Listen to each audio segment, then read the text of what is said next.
என் பொண்டாட்டிகிட்ட போய் உன் புருஷன் போர்க்களத்துல செத்து போயிட்டான்னு சொல்லு.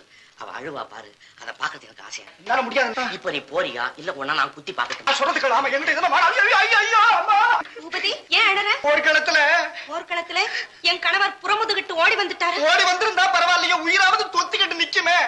போர்க்களத்திலேயே செத்துட்டாரம்மா, செத்துட்டாரா? ஆமா. ஏன் செத்தார்? எதற்காக செத்தார்? எப்படி செத்தார்?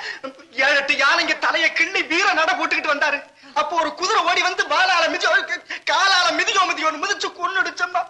காயம் மார்பிலா முதுகிலா? அவனுக்கா குதிரைக்கா?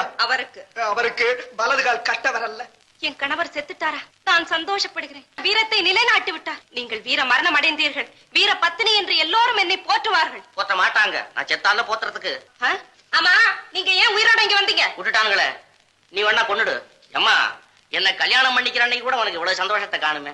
நான் செத்துட்டேன்னு கேள்விப்பட்ட உடனே என்ன ஆனந்தம், என்ன குதூகலம்.